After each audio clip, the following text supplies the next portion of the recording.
Yo, what up, body bags? This is theme week starting today, and the theme picked was films from 1970. And I was looking through my collection.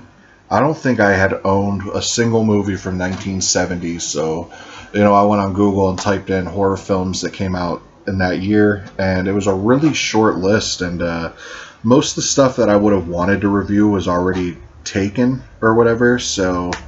Luckily, there was one film that I managed to find that I was kind of interested in. So I ordered it off Amazon, and luckily it came in time. So that's Mark of the Devil, one of Arrow Video's first releases in U.S. I think it was part of their first batch. I think this maybe the Blind Woman's Curse. I think, and I know this is one of the first batches of films from Arrow Video. Filmed in '69, came out in 1970, directed by Michael Armstrong, and this is touted as like one of the most vile, extreme films back when this came out. By today's standards, it's not as brutal. I mean, there are some really brutal elements to it. There's some really sadistic torture scenes in it, but it's stuff that you've seen in other movies. But when this came out, this thing probably was super hardcore.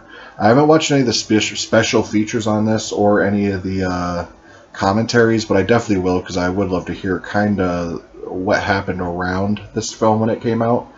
But it was once proclaimed as the most horrifying movie ever made.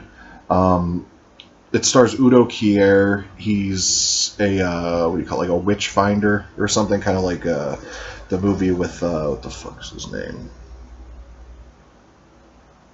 I'm having a total blank out, but oh my god, the dude who was in Last House on Haunted Hill and all that. My god, that's. I'm pretty ashamed. I'm totally blanking on his name, but they released 3 box sets of his films, and Scream Factory. He's like a huge legend in the horror thing, and I'm super embarrassed. I forgot his name, but whatever. I actually don't care. But yeah, it's like a witchfinder, kind of like he was in the movie Witchfinder General.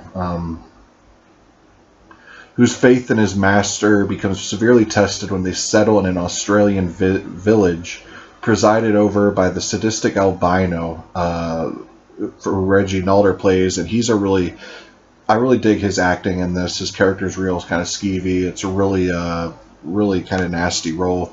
I really dug his that actor who played him. The film presents its morality not so much in shades of gray as shades of black. Written and directed by Michael Armstrong, who would later pen Eskimo Nell, The Black Panther, and House of the Long Shadows. I haven't heard of any of those. I have heard of House of the Long Shadows, though. And it says, this classic shocker has lost none of its power over the years. I don't consider that wholly true. It's lost a little power to me just because I've seen a lot of sick and twisted movies since this.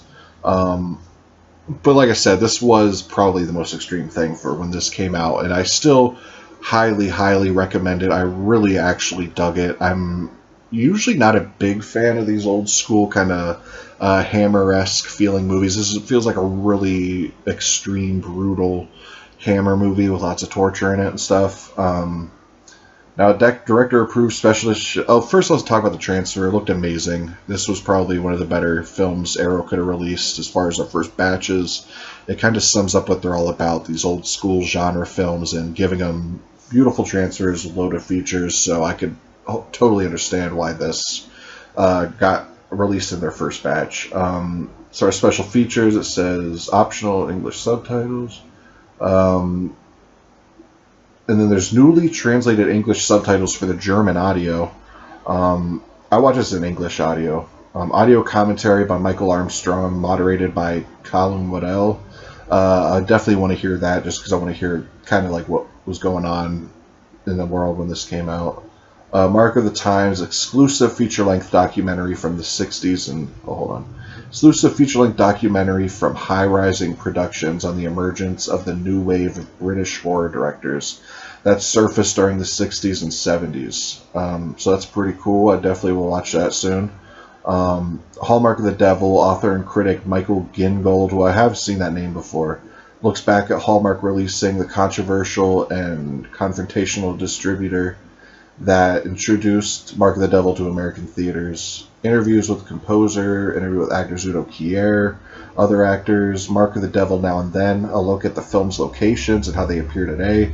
Basically like a poor man's Horror's Hollow Ground. Reversal sleeve featuring new artwork and a booklet. And like I said, this was one of their first releases in America, and it's years later. And I bought it off Amazon, and it includes the book and all that. So it's safe to say you'll get that book and all that, because usually they limit those to the first pressing, but I don't think they did with that.